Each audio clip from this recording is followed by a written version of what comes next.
think the kind of thing that, from a negotiation perspective, we would want to do is get parties into a room in a relatively low-risk situation. And I think this is what was quite challenging about the healthcare summit. The healthcare summit was anything but a low-risk situation with the entire country watching. See if there's some way that, with the use of some kind of facilitation, we could get them actually identifying a joint problem to work on. And if you have a joint problem to work on, then you can really get parties brainstorming around the joint problem. What are some possible solutions? What are the ways in which they don't work? And then what are some ways of overcoming those barriers? If you're really carefully designing a negotiation process, you want to think about what portions of that process should be transparent and what really needs to happen behind closed doors. And in the healthcare situation, at least at this particular moment, transparency actually doesn't really help.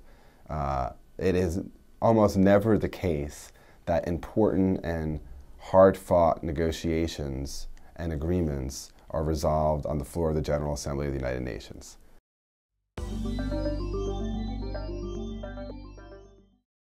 I think a critical question to first analyze is the offer, the invitation to start over, part of a genuine desire to move forward, or is it more akin to spoiler behavior or holdout behavior? If it's spoiler or holdout behavior, I think that it makes sense for the Democrats simply to move forward, move toward reconciliation, and try to wrap this up. If, on the other hand, we think that the Republicans are interested, that they would be willing to engage in a process if the Democratic Party were to start over, I think there's something to be said for that. And I think the reason why is there's a vast amount of research in negotiation that suggests that when parties are involved in the process, feel that they have full engagement and full input, they are much more likely to sign on to substantive outcomes, even substantive outcomes that are less good for them, and then are willing really to comply with them, than they are in situations where they feel that they were given 2 or 3 or 4 options that were pre-chewed, and they just have to choose one of them.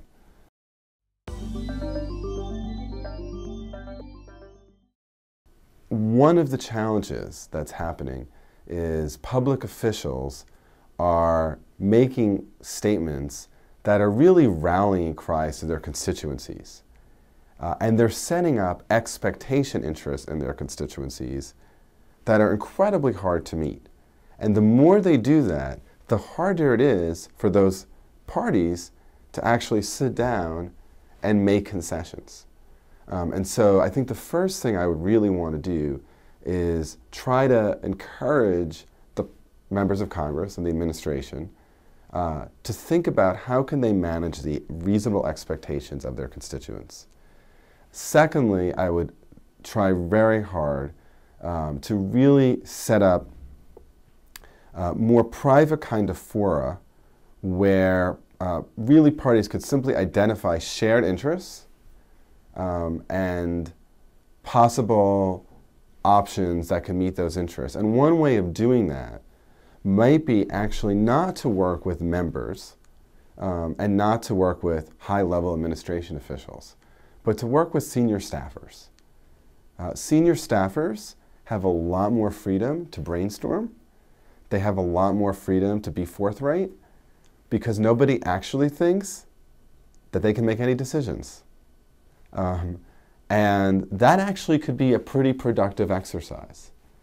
But I think the notion would be, could you get some momentum from people who don't actually have the authority to make decisions, but have a lot of influence with the decision makers?